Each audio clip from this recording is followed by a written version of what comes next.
Quel est l'apport de l'inspection générale des finances dans la maximisation des recettes de régie financière en République démocratique du Congo? Que dire de l'Office de gestion de fret multimodal ici en RDC? Ah ben oui, les réalisations à impact visible, on en parlera dans cette édition Zoom Eco Live Rétro 2022. Mais avant tout, débutons avec les nouvelles en bref. C'est tout de suite.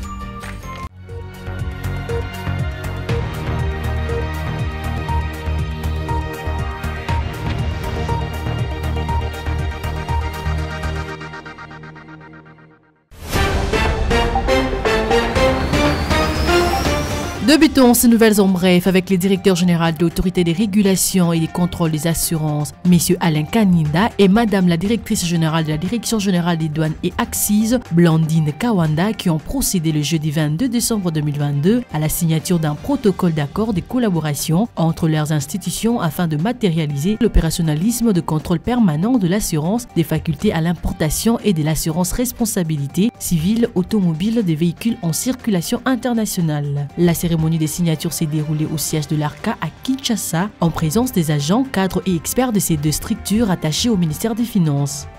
Autre information, l'Assemblée provinciale du Haut-Katanga a adopté le projet de portant budget rectificatif. Exercice 2022 évalué à plus de 1 milliard de francs congolais, plus de 500 millions de dollars américains. C'était au cours d'une séance plénière présidée le vendredi 23 décembre 2022 par le président Michel Katebengoy. Cette adoption est intervenue après la lecture du rapport de la Commission économique et financière sur l'examen approfondi du dit budget rectificatif. Plus de détails sur Zoom Ecoponet.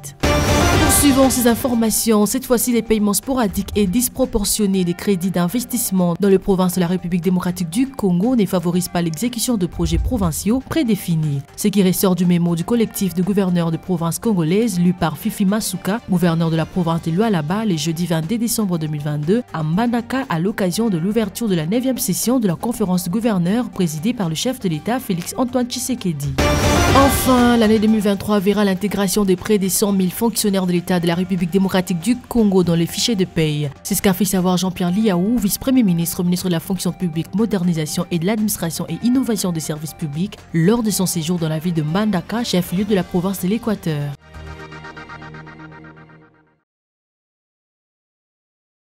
De retour sur ce plateau, nous allons donc recevoir Judith Tunamaka, avec elle nous allons parler justement de l'apport de l'inspection générale des finances ou de son impact dans la maximisation des recettes des régies financières en République démocratique du Congo. Judith Tunamaka va faire son entrée. Je pense que vous allez bien, bienvenue et bonne fête de fin d'année. Merci Guy. Alors avec vous, nous allons justement parler de l'impact de l'inspection générale des finances dans la maximisation des recettes en République démocratique du Congo. Mais avant tout, j'aimerais qu'on commence avec le Nouvelles en bref, puisque chaque jour, vous nous donnez l'essentiel de ce qu'on appelle le taux de change.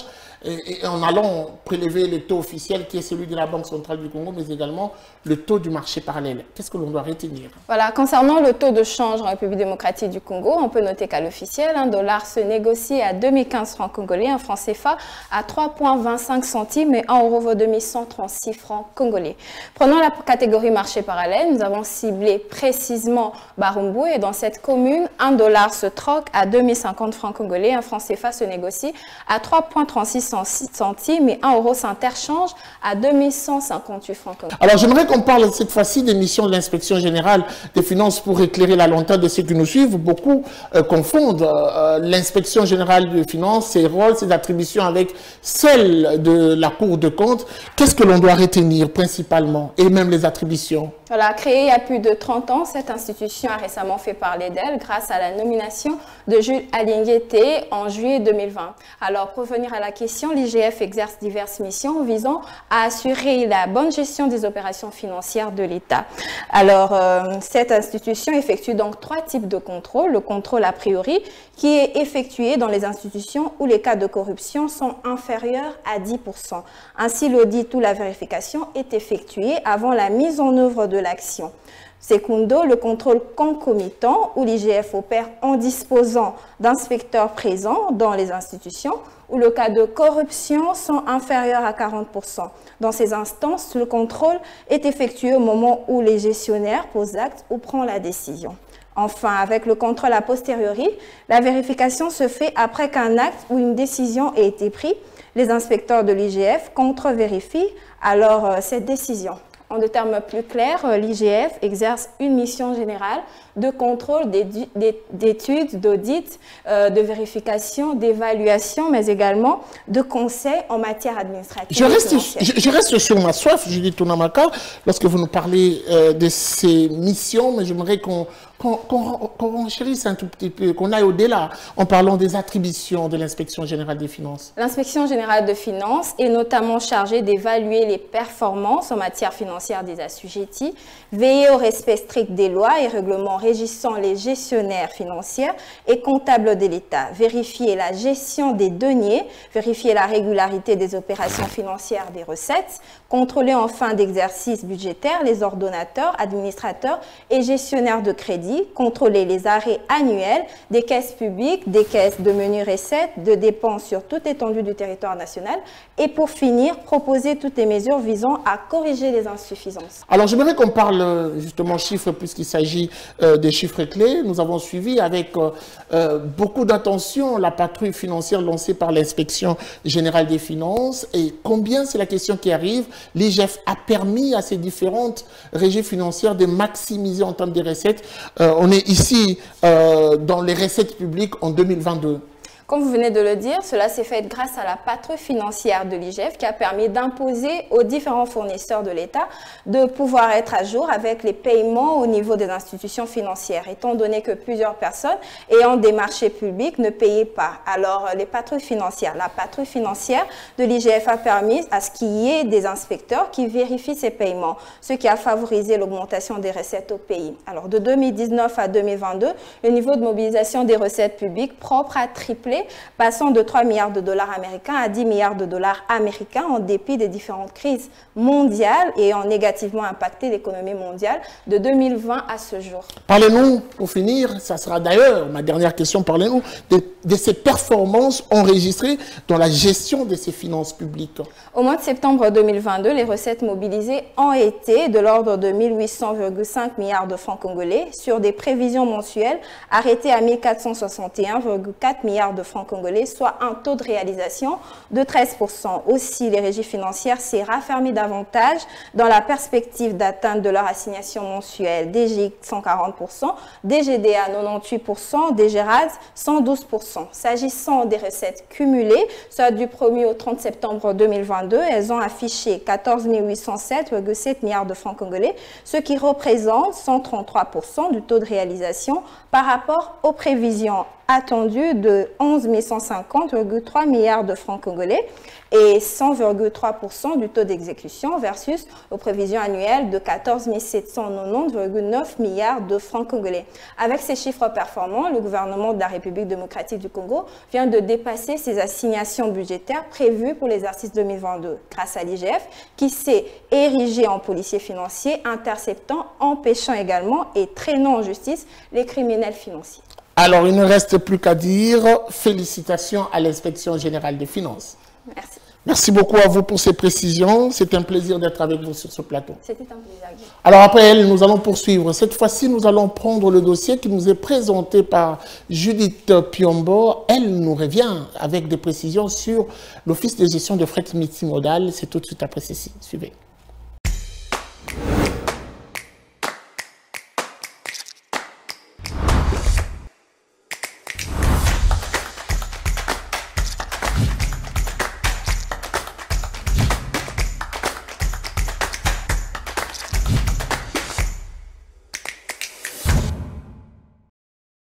Le dossier du jour nous présente au menu l'OGFRAM, l'Office de gestion de fret multimodal, cette entreprise publique qui a connu de hauts et des bas. On en parle avec Judith Piombo qui revient sur la petite histoire, mais également sur les grandes réalisations au sein de cette entreprise publique. Judith Piombo qui fait déjà son entrée, avec elle nous allons revenir et en consultant même l'histoire. Judith Piombo, bienvenue. Merci. Alors on va commencer déjà avec des précisions sur l'entreprise. Beaucoup de ceux qui nous suivent ne savent peut-être pas départ. Pourquoi le GFREM? Que dire de le GFREM? La petite histoire, le parcours, qu'est-ce que l'on doit retenir? Alors, si on doit en parler brièvement, l'Office de gestion du fret maritime a été créé par l'ordonnance numéro 80/256 du 12 novembre 1980. Et donc, elle a été comme ça transformée en un établissement public à caractère administratif et technique doté d'une personnalité juridique. Il vise donc la recherche, l'efficacité, la rentabilité de toute opération en commençant par le producteur jusqu'au consommateur. Alors, l'entreprise a connu déjà des réalisations à 40 ans, on en parlait. Je suppose que c'était déjà vers les années 2020. Qu'est-ce que l'on doit principalement retenir de ces grandes réalisations à la tête de cette entreprise? Alors, tel que vous l'avez dit, bien sûr, dans le parcours de l'OGFREM, il y a eu plusieurs réalisations à l'actif de cette entreprise qui est comme ça le bras séculier du gouvernement en matière de fret. Et il y en a 16 au total des plus grandes réalisations, mais nous n'allons citer que quelques-unes, en commençant bien sûr par la mise en place de l'OGFREM en tant que structure fonctionnelle et opérationnelle. C'était entre 1980 et 1982. On parle aussi de la conception par le GFREM et sa proposition au gouvernement du système de guichet unique, et ça c'était en 1987. Voyons aussi le GFREM qui a aussi réussi à faire plier le bloc compact dans toute la puissance des armements, notamment par la réduction des coûts des transports en faveur des importateurs zaïrois à l'époque. La quatrième réalisation majeure qu'il convient d'épingler est la résistance couplée à la victoire face à la menace de suppression de l'OGFREM par l'institution Bretton Woods, à l'occurrence du Fonds monétaire international et de la Banque mondiale. En 2003, à l'instar d'autres conseils des chargeurs de GFREM, est parvenu à marquer un autre grand point avec le développement et l'opérationnalisation de l'instrument de traçabilité de fret connu sous l'appellation de fiche électronique de renseignement à l'importation. On va prendre un avant-dernier point qui parle de tout au long de l'année 2012 et 2016 où le GFREM s'est caractérisé particulièrement par l'accroissement de son patrimoine immobilier. Et on va finir donc avec des réformes mises en œuvre d'une nouvelle vision managériale traduite sous forme de gestion axée sur les résultats, et c'était de 2017 à 2020. Alors parlons un tout petit peu de cette nouvelle, de ce nouveau dispositif dénommé tour de contrôle. On en a entendu parler, on aimerait bien avoir des précisions. Alors, selon plusieurs analystes, déjà la gestion du fret ici en République démocratique du Congo constitue un réel ou un véritable casse-tête pour le service public de l'État en la matière et les différents entrepreneurs. Voilà pourquoi on a mis en place ce dispositif, et d'après le directeur général de l'OGFREM, il assurera la traçabilité de toutes les importations, garantira la couverture de toutes les exportations et pour finir assurera donc en temps réel le monitoring du système de suivi des cargaisons. On a l'impression que depuis 2020 jusqu'à nos jours, on parle de moins en moins de cette entreprise. Comme qui dirait, depuis 2020, il y a de moins en moins de réalisations à la tête de cette entreprise. Alors, comme je le disais tantôt, les plus grandes réalisations ont été dans cette fourchette de 1980 à l'année 2020, et les réalisations qui viendront plus tard, nous y reviendrons avec plus de détails. Merci beaucoup à vous, Judith Piombo, pour ces précisions, et bonne fête de fin d'année. Merci pareillement. Le président de la République, Félix-Antoine Tshisekedi Tshilombo, a abordé dans son discours d'État de la Nation plusieurs réalisations, en mettant un accent particulier sur le secteur de l'éducation qui constitue même le gros de son mandat à la tête de ce pays, la République démocratique du Congo. Principalement aujourd'hui, Zoumekola est allé chercher pour vous ce qui concerne, en ramenant des chiffres, le sous-secteur de l'EPST. Ah ben oui, le chef de l'État l'a également abordé. Un petit reportage pour vous, c'est tout de suite. Suivez.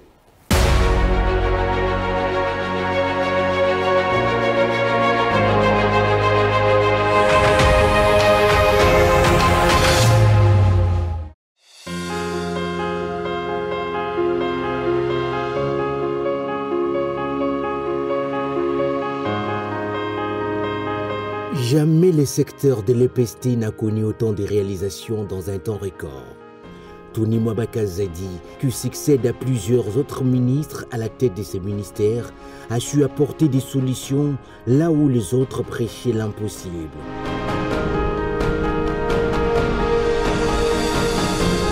Le signal fort, il l'avait déjà lancé lorsqu'il dénonça la mafia au sein de ses ministères. On dénonce une centaine de milliers de personnes fictives qu'on a alignées sur les listes des enseignants. Peu l'ont compris en ces moments-là. Sauf le chef de l'État, Félix Antoine Tshisekedi Tshilombo, qui lisait déjà en lui une volonté manifeste de changer les choses. Avant l'arrivée de Tony Mwaba dans ce sous-secteur de l'éducation, conviendra avec moi que ce ministère, sa gestion, la démarche de ce ministère était au 20e stage du sous-sol. À l'arrivée du gouvernement Sama Lukonde, il est nommé ministre de l'EPST, avec un agenda précis lui donné par le président de la République, entre autres, rendre effective la gratuité de l'enseignement primaire et revaloriser le métier de l'enseignant. Auparavant, pour avoir l'argent de faire étudier quelqu'un, il faut que les parents cultivent les champs là-bas, ils préparent même les boissons. Mais il fallait avant tout circonscrire les cadres en précisant le champ d'application de la gratuité. Tony Mwaba éclaire la confusion et balise les chemins. Nous saluons l'initiative de nouveaux responsables du ministre et de sa vice qui viennent à notre rencontre pour qu'on fasse le point et dégager la direction dans laquelle nous voulons aller pour sauver la gratuité.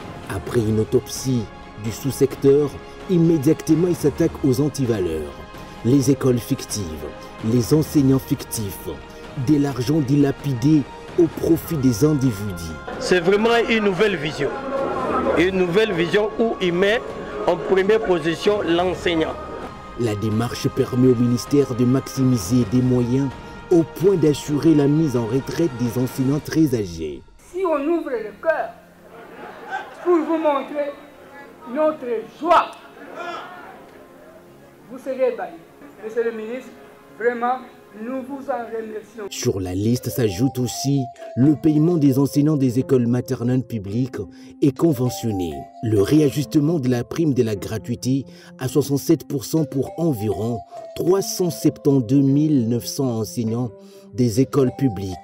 Un signal très fort par rapport à sa volonté de changement et d'amélioration de la gouvernance dans le système éducatif. Nous avons dit que le ministre est la solution. S'il peut être cet oiseau rare que nous avons tant attendu, nous sommes prêts à le soutenir. Sans oublier l'augmentation des frais de fonctionnement des écoles publiques et conventionnées de 0,025%. C'est un ministre qui nous plaît, nous tous. Puisqu'il y a parfois il y a les réunions des enseignants, hein? Nous félicitons notre ministre. Nous lui félicitons. Tout ce qu'il vient de faire, ce n'était pas comme ça auparavant. Il continue à faire jusqu'à la fin. Et nous sommes derrière lui. Toujours sous son leadership, Tony Mwaba Kazadi a crédibilisé les fichiers de paye des enseignants tout en les rendant publics et mis à la disposition des bénéficiaires pour une gestion transparente. Le souci, c'est d'arriver à remettre notre sous-secteur à l'endroit. Le souci, c'était d'assainir les CECOPE, qui est le poumon de respiration des enseignants dans notre sous-secteur de l'EPST. Un travail qui a été applaudi par la Banque mondiale, qui aussitôt a donné un avis de non-conformité à moins de 5%. Nous avons ce grand projet d'appui à la gratuité de l'enseignement et je sens un leadership très fort, ce qui est vraiment une bonne nouvelle. Les enseignants entrent dans la régularité de la paye avec une possibilité de la suivre aussi sans trop de contraintes ou barrières. Vraiment, il y a la joie aujourd'hui parce que ce que son Excellence avait promis, qu'on considérait qu'étant un rêve, aujourd'hui cela est devenu vraiment une réalité.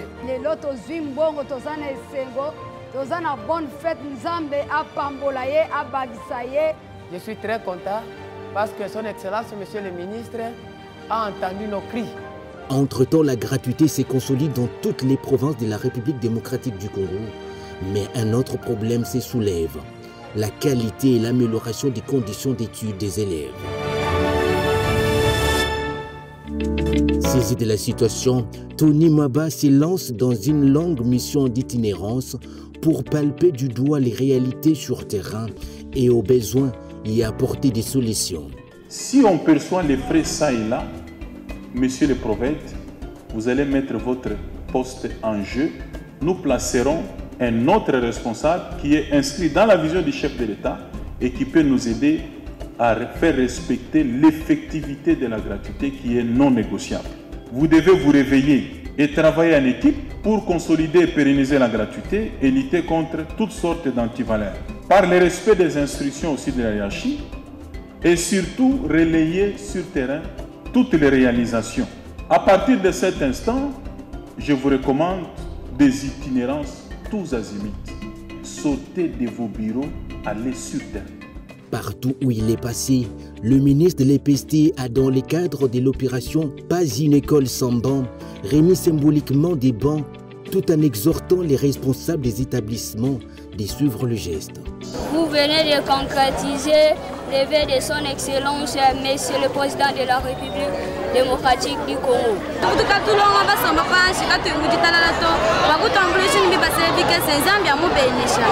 Il installe un climat de collaboration avec les syndicalistes qui reprennent leur place des partenaires et stabilisent la rentrée scolaire, chose qui n'était plus respectée sur l'ensemble du territoire national. Et nous annonçons la reprise des cours dès le lundi sur toute l'étendue de la République démocratique du Congo. Ce n'est pas tout. Le ministre Tony Mwaba va également en guerre contre les écoles non fiables qui ternissent l'image du secteur et lance un signal fort. Les prophètes, les inspo, vous n'avez jamais fait une descente sur terrain pour faire ce constat? Il appelle alors de l'inspection générale pour que le rôle des inspecteurs se fasse avec sérieux. Beaucoup d'écoles privées fonctionnent également avec des faux arrêtés. Que font les itinérants? À cela s'ajoute le faux diplôme et même le faux titre. Plus de 49 ans après, la République démocratique du Congo, particulièrement le sous-secteur de l'EPST, obtient une nouvelle convention scolaire. Vous avez réussi là où vos prédécesseurs n'ont pas pu. Je vous dis donc bravo. Depuis tout ce temps, nous fonctionnions sans toutefois ratifier à ce qui a été arrêté, ça fait plusieurs années, plusieurs décennies. Donc cette fois-ci, nous pourrons dire qu'actuellement, nous fonctionnons selon que nous avons voulu. Le ministre s'est également investi en stabilisant la gestion des effectifs des élèves après plusieurs années d'incertitude. Chaque parent peut consulter en ligne et c'est de façon progressive qu'on le fait. Avec un numéro identifié à chaque élève, vous pouvez à partir du nom de l'enfant ou du nom de l'établissement localiser un enfant là où il étudie, parce que c'est le même numéro qui va le suivre à l'entrée et à la sortie de son parcours scolaire. À cela s'ajoute une autre réalisation, la construction de cette école dans des normes pour les pygmées dans la ville de Mbandaka. Monsieur le Président de la République, Fatih Beton, peuple autochtone, que la première fois, Eloko Aliboso a instruit Excellence Tony Mwaba pour signer arrêter Nabiso ya peuple autochtone. Et Topesio Penja merci Makasi. Yami Balé, Osengeli Kotike la biso ministre o anati kalalibela. Jusqu'à faire ya mandat na yo esila. Aujourd'hui, selon les sondages, l'EPST s'est fait rectifier le portrait et le discours du président de la République adressé à la nation en 10 mots. Les réalisations suivantes témoignent que le leadership et les initiatives politiques audacieux qui ont un impact tangible sur le capital humain sont possibles en République démocratique du Congo. La prise en charge par l'État de 23 150 nouvelles écoles de plus sur 41 739 écoles publiques avant la gratuité, soit un accroissement de 55%. Désormais, 64 889 écoles publiques bénéficient des frais de fonctionnement. La prise en charge à ce jour par le Trésor public avec les efforts propres du gouvernement de 226 220 enseignants, nouvelles unités, aussi bien du niveau maternel, primaire que secondaire, sans oublier le personnel des bureaux gestionnaires, soit un accroissement des effectifs payés de 65%. Les effectifs des enseignants payés sont passés de 410 254 à 676 454. L'augmentation de l'enveloppe mensuelle de rémunération qui passe de 148 milliards de francs congolais à 224 milliards de francs congolais, soit un accroissement de 51,7%. L'horizon s'éclaircit et l'espoir renaît. Les enseignants retrouvent progressivement leur fierté.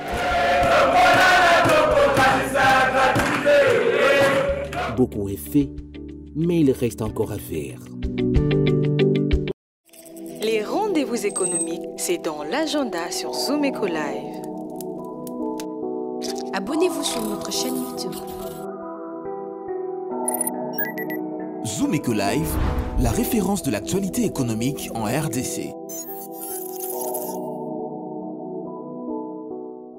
Quelles sont les précisions et dates qui jalonnent ce lundi 26 décembre 2022? On en parle avec Adassa Grace qui nous présente sa rubrique L'Agenda.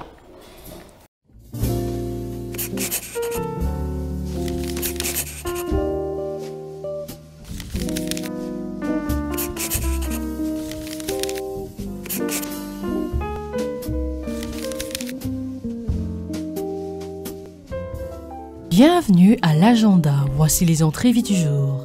UBA Inside tiendra une nouvelle session de Business Série ce mercredi 28 décembre 2022 à partir des 12h sous un format virtuel. Un autre rendez-vous à prendre cette fois-ci, il s'agit d'une émission spéciale dès la clôture de l'année 2022 qui s'y tiendra le 28 décembre prochain à partir des 11h à Kinshasa et se focalisera sur l'hydrocarbure, les potentiels pétroliers de la RDC, la restitution de la COP27. Et pour finir, une célébration des Nouvel An 2023 organisée par Fleuve Congo Hotel le 1er janvier 2023 de 13h à 16h et les buffets de Nouvel An Rivière à 75$ et à 45$ pour les enfants de moins de 12 ans. Merci de nous avoir suivis. Au revoir.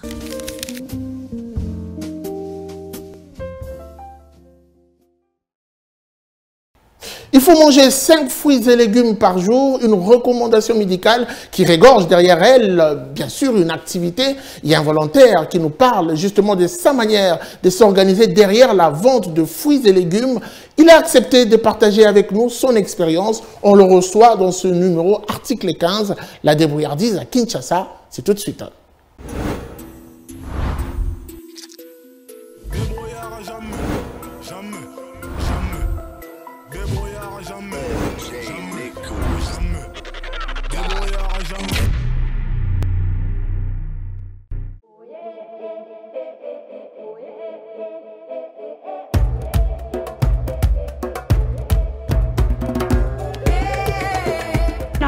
Moi bitaboyo malala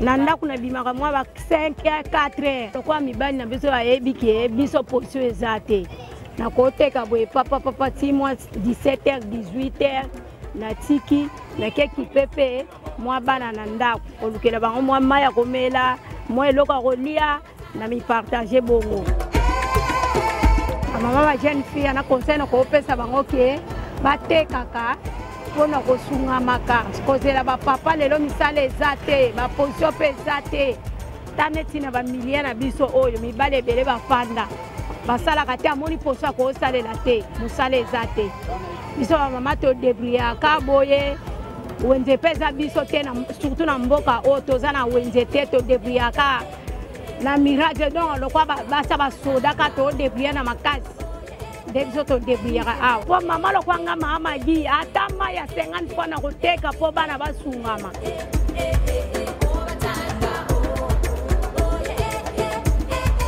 Bakipa biso tena bakonza mboka na biso. Basunga biso, balukela biso moya ko vivre koteka basala biso ata wenze. Bazwa mibali na biso na musala. Bana na biso de esi bakoli ba jeune garçon. Bafanda kaboye misala ezate ba diplôme toni na ndako.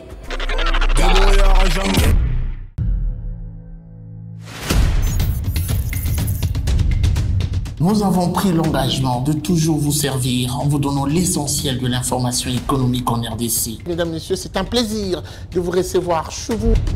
Le gouvernement congolais dirigé par le Premier ministre Jean-Michel Sama Lukonde n'est jure que par la réduction du train de vie des institutions. Merci à vous, Judith Piombo, pour ce dossier. Merci, Unamaka. Désormais, suivez-nous à 19h30 sur la RTNC du lundi au vendredi avec le même plaisir. Zumeko Live, la référence de l'actualité économique en RDC. Voilà, c'en est fini pour aujourd'hui. Merci de nous avoir suivis. La suite, c'est sans doute au prochain numéro avec le même plaisir. Au revoir et à très vite.